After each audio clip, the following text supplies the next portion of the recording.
Hello, welcome to my channel, Another Bibliophile Reads. My name is Greg, and I'm here today to do the short and sweet book tag. This tag was originally a video by Bretta Bowler, and it was weaponized by Steve Donahue. I was tagged by Elizabeth at Bouquins and Books. The premise of this tag is very simple. You need to talk about short books that you really enjoy. Now, these are not books that you just have on your shelf and you want to show. These are books that you actually like and want to recommend to other people. So I have a number of books to recommend. All of these books, except one, I have read more than once. So reading a book more than once is a pretty good indicator that you like something about it. So here we go. The first book should be familiar to anyone. It's The Time Machine by H.G. Wells, originally published in 1895. Now, this is just the edition that I have a copy of. It's public domain, so anyone can find a copy of The Time Machine online for free, or many, many paperbacks. I first read this book when I was a freshman in college, and we had a class in science fiction. And this was assigned to us. And I absolutely enjoyed this book. It is very different from modern science fiction. I loved the narrative structure of this. This is where you have a narrator talking about a man that he met, and he's just known as the time traveler. And most of the book is this narrator quoting the story of the time traveler. So by contemporary standards, it's just a very odd structure, but I found it very entertaining. Now, the time traveler invents a time machine to go into the future, the far future, where the working class and the upper class have evolved into different creatures. And I'm going to leave it at that, because if you haven't read it yet and don't know the story, that's simply enough. Other than the time traveler is not the type of character you would expect in a modern science fiction novel. He is not a heroic action hero. He is a scientist. So when he feels threatened by the monstrous Morlocks, he just has to break off an iron, that's not an iron pipe, it's a piece of iron machinery, and he would just have to club them with it. Now, if this book were written in modern days, of course, he'd be a master of kung fu or something, and he'd have an amazing battle scene. But I have to say, battle scenes are boring in books. A lot of them are just dull, and he is just a scientist investigating the future. And then there's another little part of the book at the end, after his encounter with the Morlocks, this is the future, way distant, where the sun is starting to die, and there is still life in England, or what once was England. So Time Machine, I've read it maybe 4 or 5 times in my life. It is a magnificent short novel. Another book that almost everyone has heard of and many people have read is The Stranger by Albert Camus. This was a book that I first read as a sophomore in college, and it was an introduction to literary studies. And the premise of the class was each student in the class picks a book to read and then has to write 5 different papers on the book. And I originally tried to get the professor to allow me to do The Sound and the Fury by William Faulkner, and she just looked at me and says, that book's too difficult, pick something else. So I picked The Stranger, and I love this book. And this is a book that I've read, again, 5 or 6 times in my life. I originally read the Stuart Gilbert translation, and now I don't have that translation anymore. I have the Matthew Ward translation, which is a little more modern. And this is a story of an Algerian man who murders an Arab on the beach. But the story is about philosophy, and it's about life. It's about the consequences of what you do. When I read this, I took away 3 major themes from this book. One was, you don't have to believe in God. You are responsible for your own actions, and nobody has the right to judge you for who you are. So if you have not ever read The Stranger, which is possible by, I think most people have read it by now, please do pick up this book. This is just a fabulous book. And here's one that's probably going to be new to most people, unless your name is Steve Donahue. And this is Killing the Second Dog by Marek, Hlasko. This was originally published in 1965 in Polish and translated into English in 1990. Marek Hlasko was considered one of the Poland's most gifted communist writers, even though he really wasn't a communist. And it is the story of two expatriates who leave Poland and go to Israel. And they are desperately poor.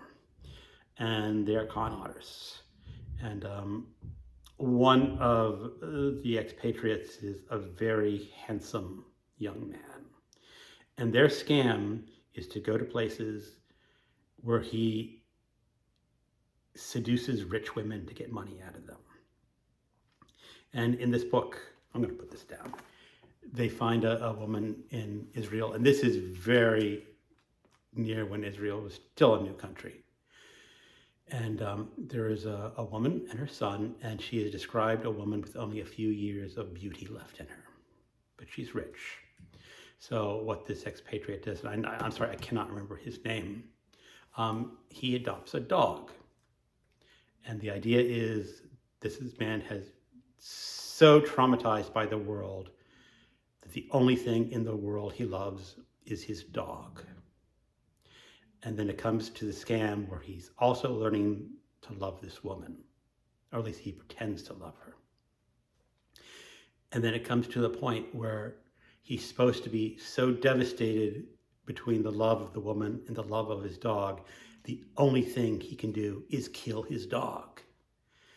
And they've pulled this scam once before, and the guy really does not want to do this again because he just thinks it's a terrible, terrible thing to do. And I read it originally in the 90s and again about 5 years ago. So if you like dark, semi-existential books, that is one to pick up. Another science fiction novel which I read in my early 20s was Behold the Man by Micheal Moorcock. This was originally a novella written in 1968. The original novella in this copy is about 54 pages, and this novel is 141 pages. It's not a long novel. And it is the story of a biblical scholar who finds a time machine. And this biblical scholar is obsessed with the life of Jesus Christ. So of course, he goes back in time to meet Jesus Christ. Only the Jesus Christ he finds in history is not the one that he's learned about in his biblical studies. So what is a poor biblical scholar supposed to do? Become Jesus Christ of the Bible. And I'll leave it at that. So this is the one book that I have only read once. This is Nada by Jean-Patrick Manchette. This is originally published in 1973, 72, and translated into English from the French in 2019. And this is the story of Paris after 1968. And this is like a anarchistic cell, which they're trying to make a revolution. And they come up with a scheme to try to influence people to their way of thought. Unfortunately, it does not go quite the way they plan. And there is a major gunfight, and they get to hold out in a distant farmhouse. And it was just a fascinating look into revolutionary thought, of how people can be sucked into this kind of thought. And There's a lot of guns for France. I thought France was a sensible country that did not have a lot of guns, but there's a lot of gunplay in this book. And it's a very good crime mystery noir novel if you like that kind of thing. Child of God by Cormac McCarthy. For whatever reason, I've read this book 3 or 4 times. It's the story of Lester Ballard, who gets accused of a rape he didn't commit, and his life just goes downhill after that. And he becomes a serial killer, and he becomes the criminal people think he is supposed to be. And it is a very dark and disturbing novel about the crimes that he commits. And this has the very distinctive Cormac McCarthy style, where you have dialogue without quotes and his long sentences and his fabulous vocabulary. And I'm not sure this is my favorite Cormac McCarthy. I think Blood Meridian is my favorite. But for whatever reason, I've read this more than Blood Meridian, and maybe I should fix that. So, The Child of God by Cormac McCarthy. My last book on the list is Whores for Gloria by William T. Vollmann. Now, I suppose William T. Vollmann is my favorite author. I think it's very difficult to pick favorite authors. He is one of the authors that if he publishes a book, I will pre-order it. So he shares that distinction with Tana French. They're the only 2 authors I will pre-order. And this was originally published in 1991. And it is the story of Jimmy. He is a Vietnam veteran, and he is in love with a prostitute named Gloria. And he is trying to find Gloria. And the question of the book is, does Gloria exist, or is she a figment of his imagination? And what he does is he visits lots of different prostitutes and talks with them and sees if they can point him out to Gloria. Now, if sex bothers you, if drug use bothers you, this is not your kind of book. But for William T. Vollmann, it's a pretty good introduction. William T. Vollmann is known for his penchant for stories about prostitutes. And it's short, as I said, 138 pages. You can read this in a day if you're a fast reader. 2 hours if you're Steve Donahue. Or maybe an hour if you're Steve Donahue. But I can highly recommend this book if you want to get into that nitty-gritty. And that is the short and sweet tag. Now, I have to tag a few people. So I am going to tag Jim at Jim's Books, Reading, and Stuff. I am going to tag Alice and the Giant Bookshelf, and Mark at Book Time with Elvis. Thank you so much for watching, and have a good day.